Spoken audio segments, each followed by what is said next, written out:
it's my face. Earlier today, I watched A Quiet Place in the Country, and so let's talk about it.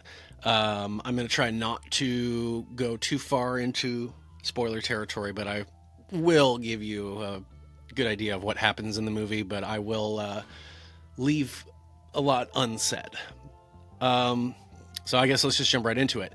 I will give you some backup information. Why have I never talked about this movie? I've mentioned it in some previewing cliches when I go through movies like, oh, Ennio Morricone did the soundtrack. Franco Nero was in it. Well, I didn't know about this movie until I kind of got out of the 60s. Like I say, a lot of the Giallo films that I reference, whether that I write about, I'm going off of Troy Howarth's lists in his books, and of course there are plenty Giallo films outside of this list because he mentions that he doesn't include everything. His list is like, I'm only looking at strictly Italian productions, Italian, co-productions perhaps, but he's like, I'm not going to list any of the Spanish ones. There's a lot that he thinks are a little too fringe, so he doesn't include them, which I get it, but that's the thing with this genre and plenty of other genres is it's very fluid. It's a little bit more so than some other things like slashers. Some people would be like, well, I don't know, Jaws is kind of a slasher. And it's like, yeah, I see where you're coming from, but Jallo is can really have like a very, very fluid definition, and so I didn't know about this one until I don't even remember how I came across it, but is 1969, directed by Elio Petri. I don't know if it's Petri or Petri. I don't know where the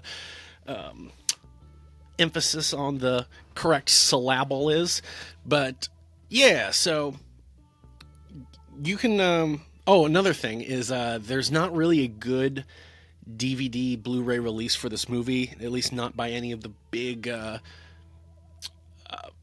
home video publishers that do, usual like Giallo films like Blue Underground, Vinegar Syndrome, Arrow Films, Mondo Macabro, Severin Films, some of the other, ones. But I saw that there was a Blu-ray that came out, I think in October or November or something of 2024, but it's Polish, so it's like, damn it, like I'm really running a risk if I get that, because I won't be able to play it on a lot of my players. I might be able to play it on my PlayStation. I might be able to rip it, but I don't really want to take the risk. But lucky for you, the film is available for free right now on Amazon Prime, on Prime Video. So if you got Prime Video, check it out, because I'm pretty sure months ago you had to rent it. It was one of those like $3.99 or $5.99, but you had to pay to rent it. And I think this rip, because let me tell you, the rip is pretty good quality, so I think it's from that Polish Blu-ray. I could be wrong about that. I'm just speculating. But okay, moving on to the film, I'll say this: going into the film, I didn't really know what to expect, but based off of the posters I've seen for the movie and some of the like publicity photos, I was like, okay, so it kind of looks like it's about Franco Nero's character kind of being like held captive by this woman and tortured by her, and it's called A Quiet Place in the Country, so I assume it's like he somehow ends up at this woman's house and she kidnaps him and is torturing him as part of this like weird sexual fetish thing she's got going on. That's not it at all. That is so... I mean, I didn't look and read anything about what it was about, but that's so off from what it is. And I will say this, most of those images, like the image of him like tied to the chair, that's in the opening scene, and that's not happening in real life. And then there's a scene where he's like also like on like in like a wheelchair, like bound to it, and he's got like this thing around his head, and the woman is dressed as like a nurse. You see that scene, I think, like more in the middle, towards the middle of the movie. That's not happening. The best way I can kind of describe this movie in short is it's a little bit like hatchet for the honeymoon in terms of this guy is, well, I mean, there's so much more to the movie, but that's just the first Jallo that kind of jumped out to me in terms of like, I guess that they're kind of similar for that. The main character is kind of crazy. And then another thing, which this is something that is introduced maybe in like the second act of the movie going forward, there's a little bit of a paranormal thing going on. So let me talk about the plot. The movie opens, it's very flashy, very like that, very kind of like 1960s pop art, just like ba ba ba ba ba, like opening credits, beautiful opening credits, and a lot of graphic images, like paintings, photographs, and the music is Ennio Morricone, and the soundtrack is really good. It doesn't play all the time. There's a lot of moments. There's a lot of moments of silence, but when the music does play, very good, very creepy, and then it's almost like this cacophony sometimes where it's just like chaotic, but there's still something melodic, linchpinning it. So the movie is following, I think his name was it Leopoldo? We'll just call him Leo, is Franco Nero's character, and he's an artist. He's a struggling artist, the world doesn't get me. And he's in that phase of his life where he's a moderate success, but he's got writer's block, so to speak. I mean, he's like a painter, but he's got that kind of that block where he just doesn't know what to make, and he makes some stuff, and he's just like, it's crap. Interestingly, this was something I thought of while I was watching it, where I was like, his art is the type of stuff almost like, was it Jackson Pollock? Is that the guy's name? It's a lot of this kind of colorful chaos. It's very, very pretty to look at, but it's not like, it's not strictly speaking like very skillful in terms of like technique, in terms of like, painting figures, painting landscapes, painting portraits.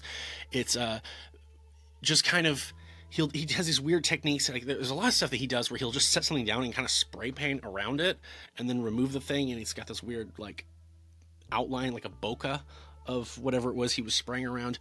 A lot of just kind of like dabbing like a sponge and just going like bop, bop. And he'll throw a lot of color on, thin it out, throw some other color on, kind of mix it in. And I'm saying all this to say that his style of art is interestingly kind of reminiscent of how the movie is, both visually and sound, where there's a lot of, it's very chaotic, at least at certain moments, because the movie will then also have times where it's very tame. But when it starts going, because this character is kind of crazy, it's a lot of flashy editing. There's a lot of interesting shots, crash zooms, insert shots, and then the music is very chaotic with it. And it's all to say that it's kind of this fever dream that's just like nightmarish hallucinations mixed with these imaginations. Like a lot of the times you're watching something weird and you're realizing that's not happening. That's like, he's like, Franco Nero is just imagining that. So, for example, the opening scene where he's tied up and he's like tied to a chair. His girlfriend comes in and she starts talking about all the electronics she just bought in town. I bought this scuba television so you can watch stuff underwater. I bought this electric toothbrush, this electric fruit mixer, this electric this, electric that, electric this. And funny enough, there's a shot where she's setting stuff down and it kind of like goes down and you see Franco Nero's feet. His toenails are fucking nasty. I just remember going like, dude, I did not need to see that. Past that scene, you realize, oh, he's not tied up. He's not being tortured. This is all his imagination. This is a metaphor for him, for how he feels with her, that she's constraining me. She's, like I feel so like tied to her, and like she won't let me be free. And she recognizes that he's dealing with this writer's block, and or not writer's block, but you know what I mean. This artistic block, and he longs for. He says, and he literally says this at one point. He's talking to someone. I'm looking for a quiet place in the country. So he's going around town, and he's again, his brain is going wild. He's having these weird things that he imagines, and he finds this like villa, this abandoned villa that he really likes, and he starts seeing. He's like sitting on a hill, kind of like just watching it from afar, and then he'll see like himself, like at the door of the villa, look back at him, and then like walk inside. So there's a lot of, I forgot to, until just now, there's a lot of instances of him seeing himself, or there's like weird dream stuff where he'll be alone, and then all of a sudden he'll be with this woman, and then all of a sudden he'll be like with himself, and then he'll be alone again. But the movie is very much this fever dream. There's just a lot of crazy stuff going on. But so he finds this place that he likes, that he's kind of attracted to, and he's like, I think this is where I need to go for my artistic freedom, for it to come back to me, so I can be inspired and paint again. And his girlfriend, and I think, what is this guy? What would you call him? He's like his manager.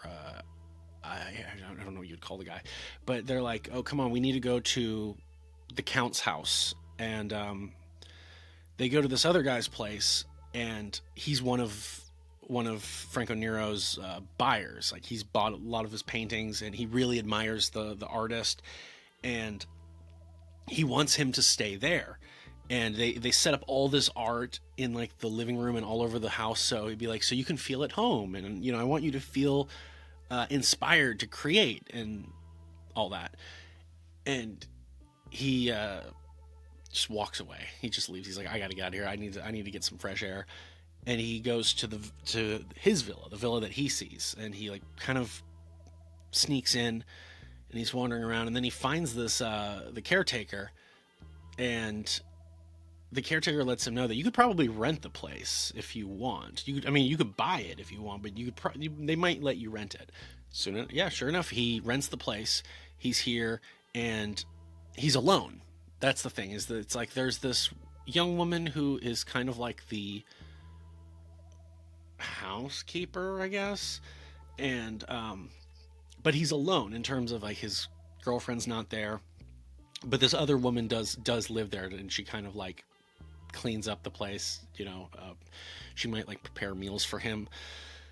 But so he kind of goes back to work, and there's this really weird scene. I just want to mention this. There's this weird scene where it's like these people are working on the property, like preserving it, and he kind of attacks this guy, but he doesn't attack the guy like he's like violently.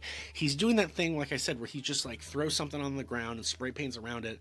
And one of the guys, like a carpenter or a painter or something, like like I said, he's working on the property. He just kind of sees him. He's like, oh, you need some help? And just like a little joke. And he's just like, and he like grabs the guy, and he like holds his leg down. And he starts spray painting around him, and the guy's just like, what are you doing? Get away from me. And he's just like keeps attacking him and like trying to like hold him in place and spray paint around him. And it's really bizarre. I mean, I guess it's not that weird, but it was pretty weird. Like, yeah, where's your mind, buddy? But soon enough, there's some weird stuff. He thinks he's seeing this woman in like a red dress, and eventually he finds out that there was a young girl who lived here who was killed. Like, there's on the exterior, one of the sides of the building, there are these bullet holes, but they're not like full on like holes, because the material of the wall is so thick that it's basically like there's just kind of chunks of like the mortar or the material, whatever you call it, the plaster, that's just kind of gone. And the caretaker had told him those were gunshots from the war. It was there was a fighter plane, and it strafed the wall. And eventually Franco Nero finds out that this young woman who used to live here, she was a young countess. She was killed in the gunfire, and he kind of just is permeating on this, like, interesting. And then at one point, his girlfriend comes back, and this is all still like the first half. At one point, his girlfriend comes to visit, and she's like, I'm here, haha, and she makes like a joke about like, you're the old witch is here, and it's just funny because immediately it's like, I had this thought, her and the other guy, like the manager or whatever, and the guy who is the buyer, they all think they all really care about Franco Nero's character. But it's like, first off, it's like, do they care about him, or do they care about his celebrity? And they clearly like his art, and they're trying to do all this stuff for him so he can continue to create. But they don't seem to understand or respect his process.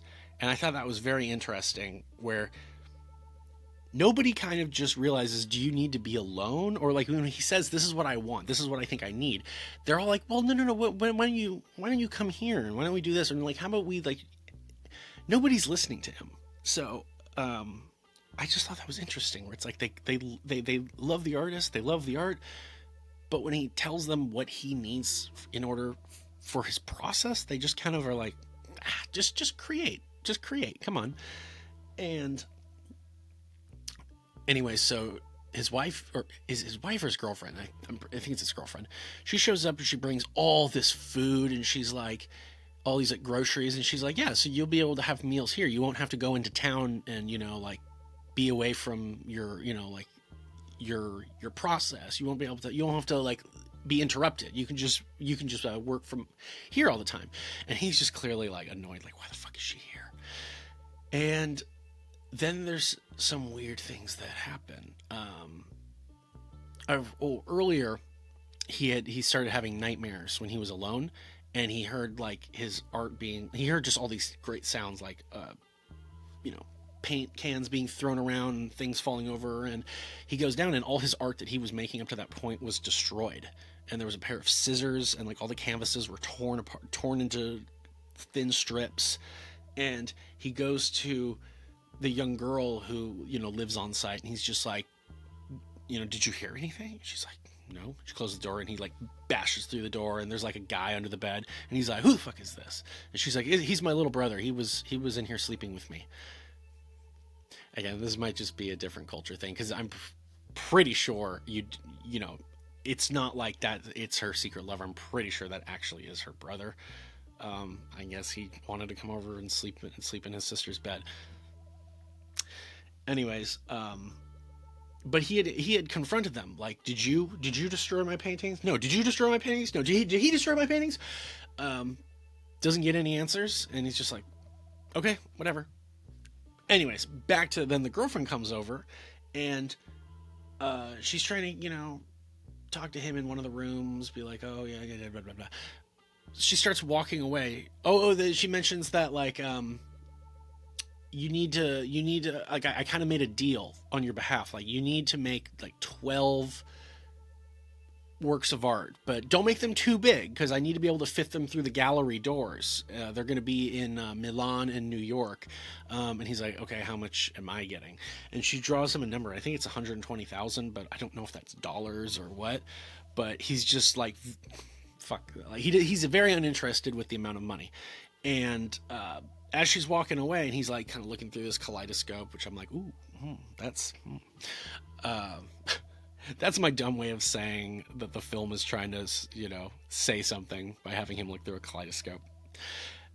Anyways, all of a sudden she like almost falls through the floor, and like part of the roof falls on her, and she, he like helps her, and she's like, oh my gosh, it was like all of a sudden something was pulling me down. And then he sets her somewhere so he can go get her like a glass of water or whatever. And as he leaves, all of a sudden like this bookshelf full of all this shit nearly falls on her.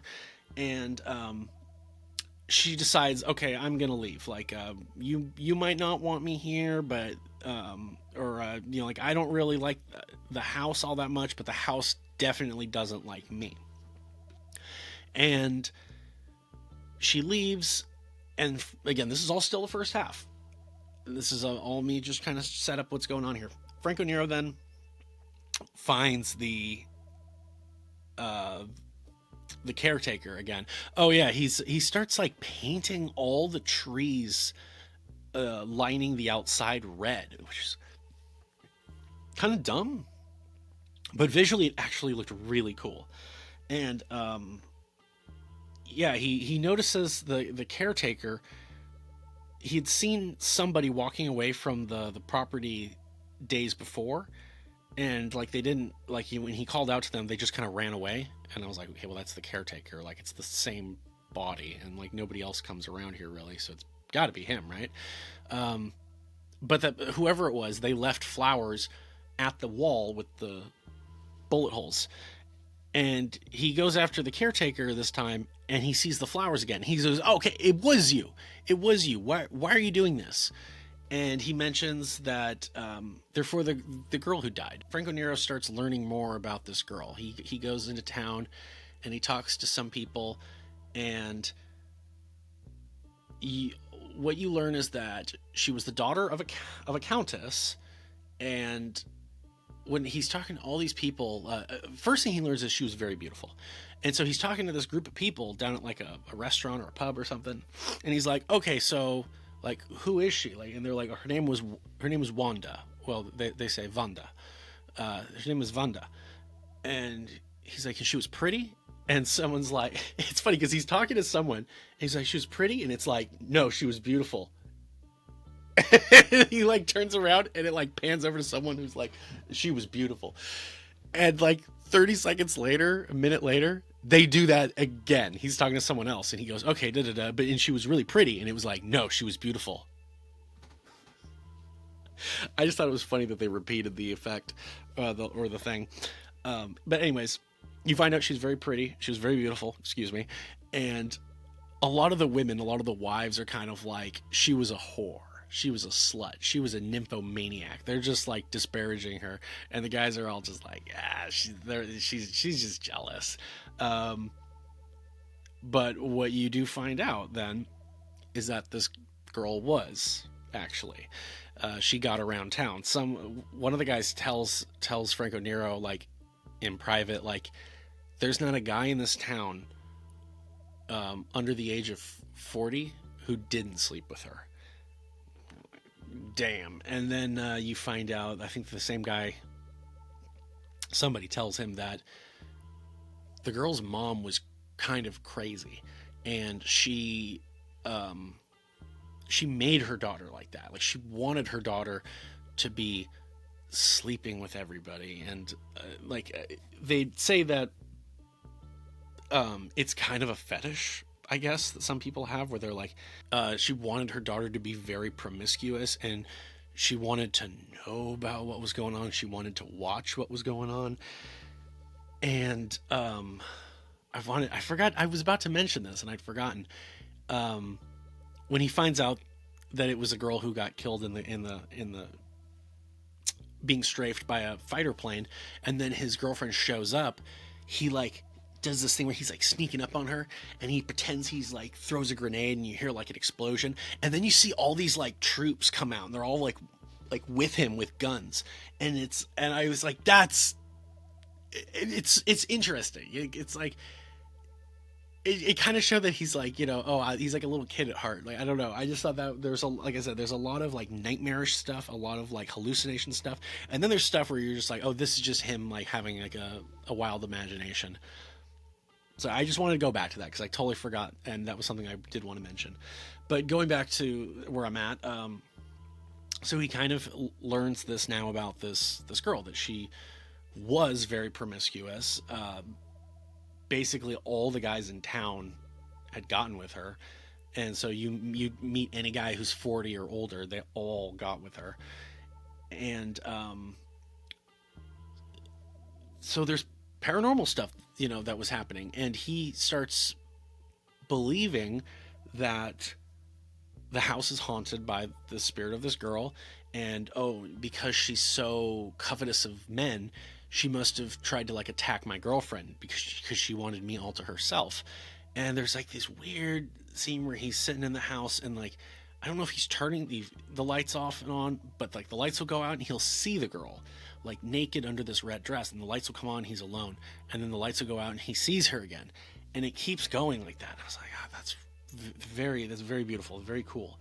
Um, and he talks to different men around town. I think a lot of the men that he had met at the restaurant, and he's kind of getting a bigger, greater sense of what happened. This one guy was saying that, um, oh, hold on, I think he goes to. I don't remember how this scene like was set up, but he goes to meet with the countess, the woman's mother, and he walks in, and at first it's like you see this older woman kind of lying on this what do you call it, those couch things, like a divan. I'll just call it couch, but you see her kind of like lying on this thing. I think it's how I remembered it.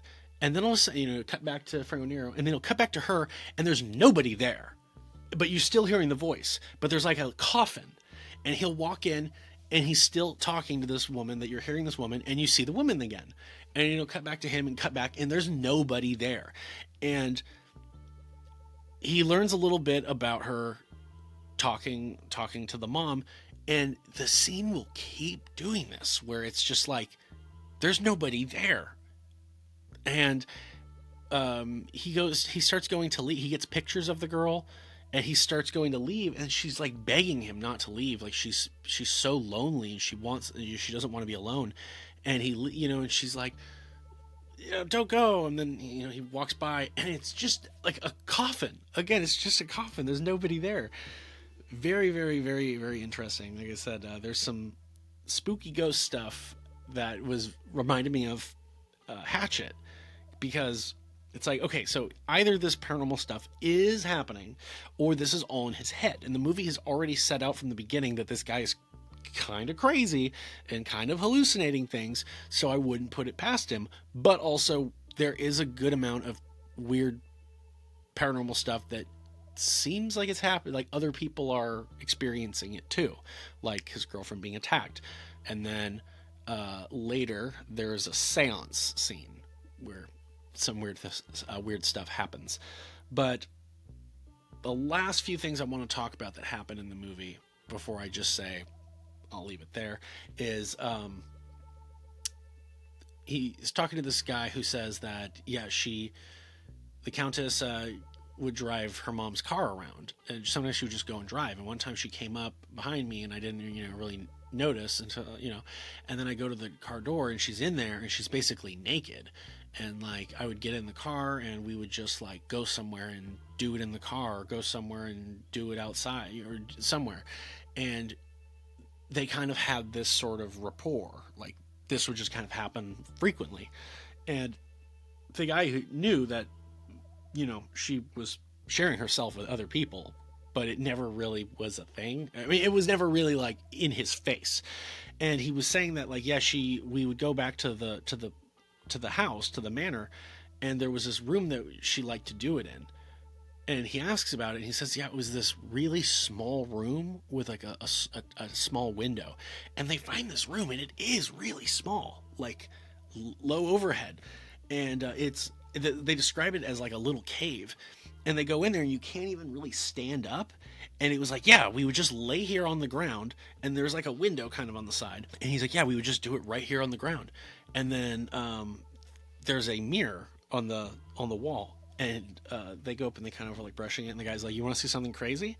And he goes around the side clearly into the other room, and Franco Nero follows him, and it's one of those two-way mirrors, one of those hidden windows. And he's like, the old lady used to hang out in here and watch us. And he's like, did you know? And he goes, well, not at the time, but she knew. It's just crazy. But and so he mentions he'd come over one time. He really wanted to see her, but they didn't have like a scheduled rendezvous.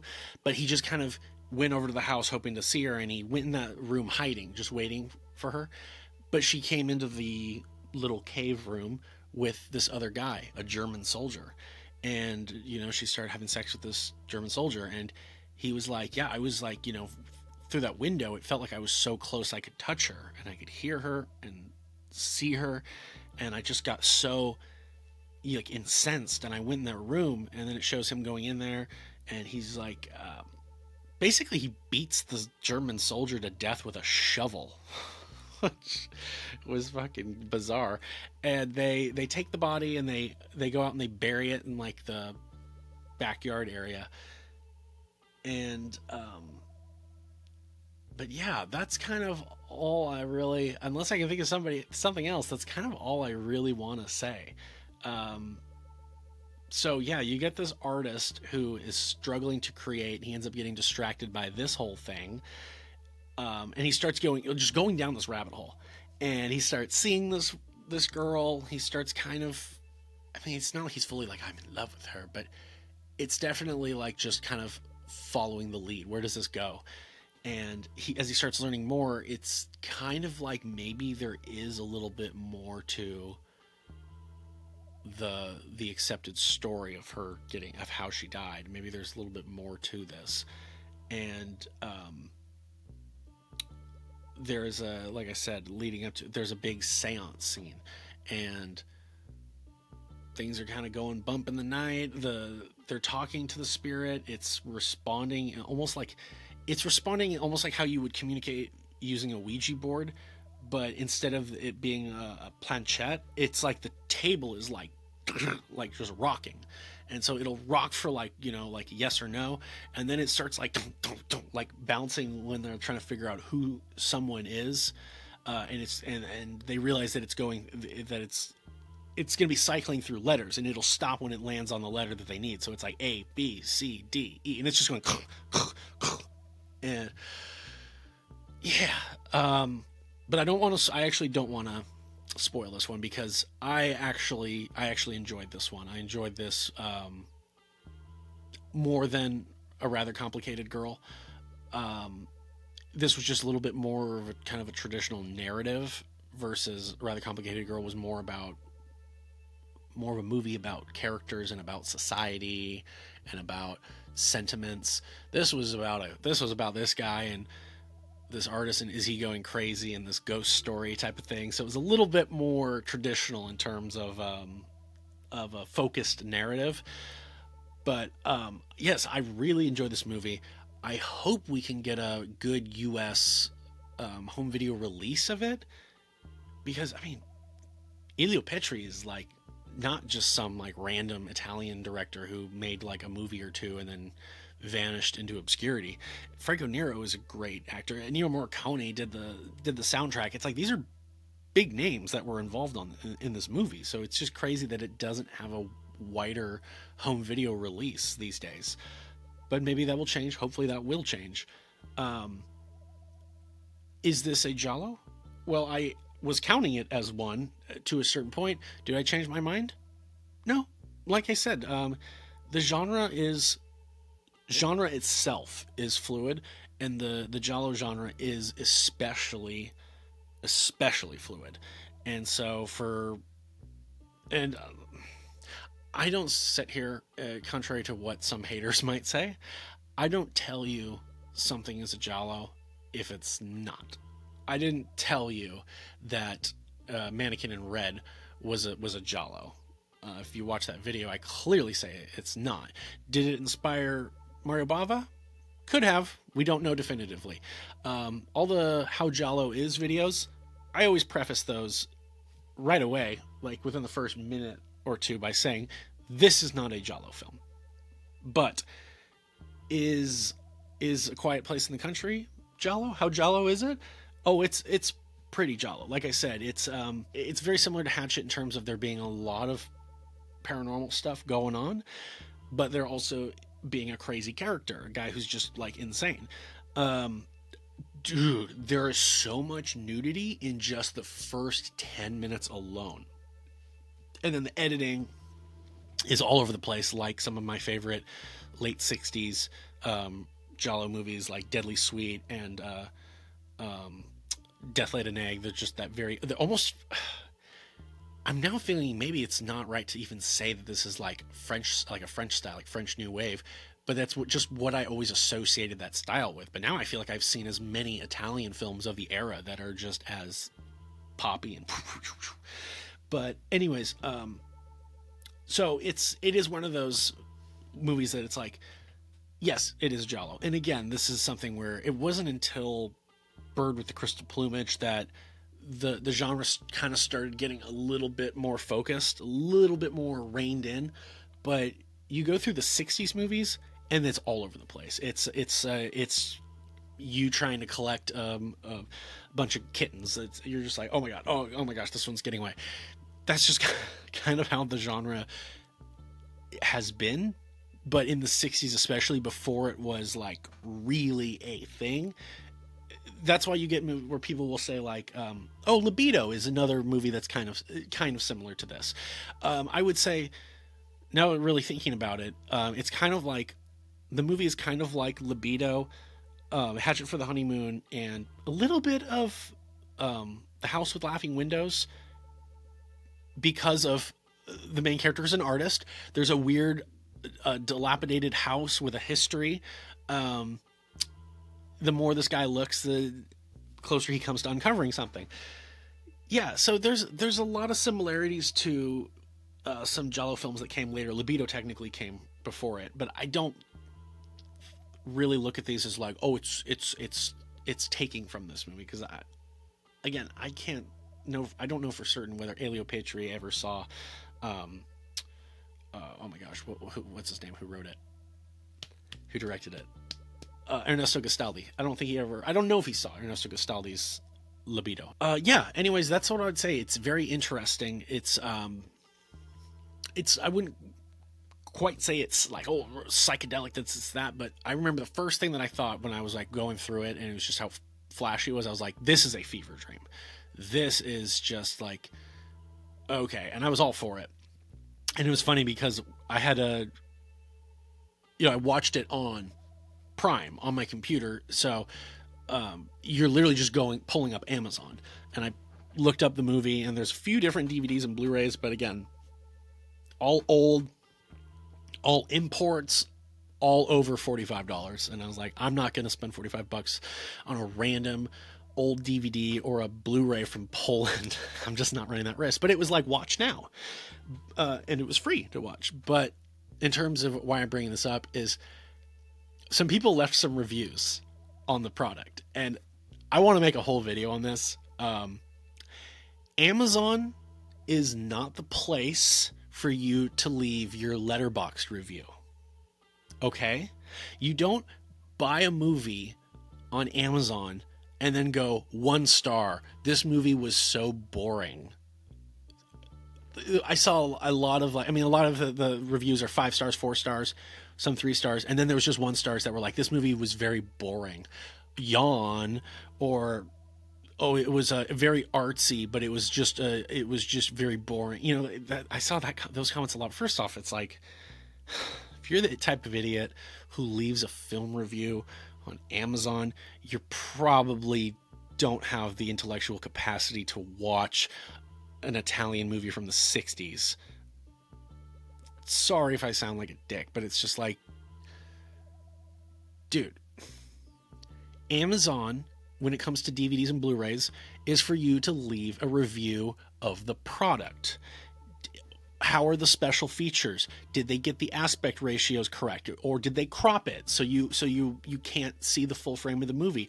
Did they are the audio tracks and the subtitle tracks good? Sometimes I have some DVDs that came of movies that are Korean, where there's like typos in the subtitles, and like every once in a while a capital I will be a capital L, so it'll be like, I'll be back, and it's just like L L L, and I'm like, okay, I can read the sentence and be like, okay, I know what that's supposed to be.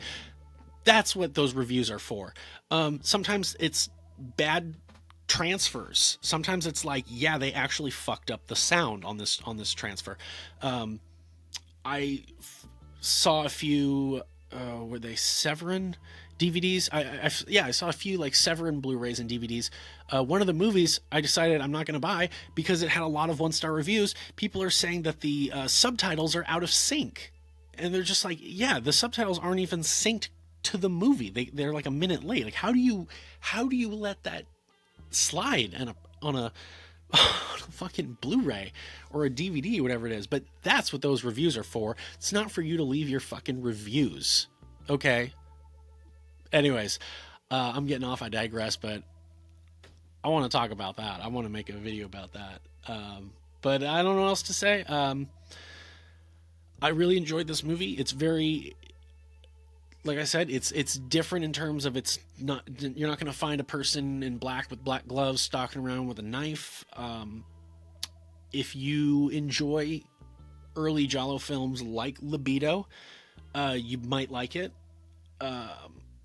Hatchet, I'll say the one reason why I kind of pull back on that, like, oh, it's kind of like Hatchet for the Honeymoon, is Hatchet for the Honeymoon actually has like the guy's a killer, and so there's actually a good amount of kills throughout the movie. But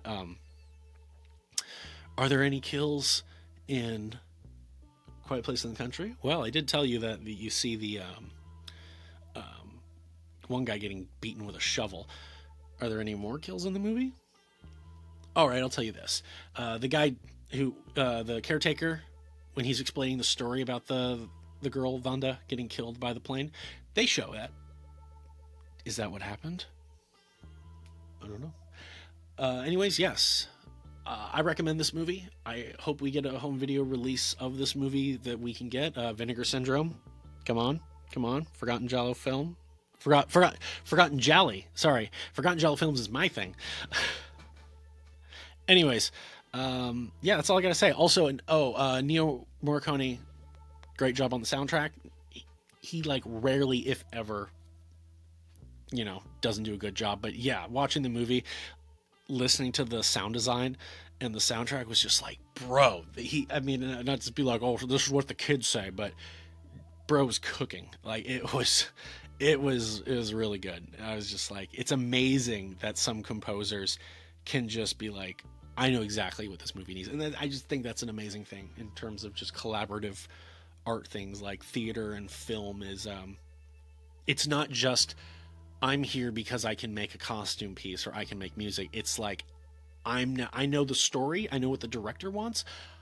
I'm taking their vision and I'm bringing myself to that vision through my art form, which is like something I didn't know until I was doing professional theater. And I was like, whoa, the light design, the sound design, the costume designers, makeup, hair, all these people, they actually are like, so this is what the director wants, and I've decided that, we're going to do this because, anyways, getting off, as I do with my tangents, but I hope you enjoyed this. If you haven't seen the movie, I recommend you watch it, unless you think that it's probably not going to be your thing. That's fine.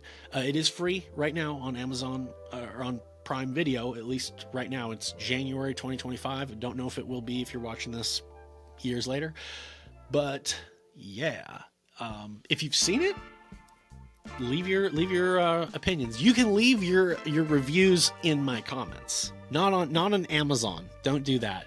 But otherwise, thank you for watching if you made it this far. And you know me, this is Tanner Leeser for The King and Jallo, and if nothing else, I'll see you next time.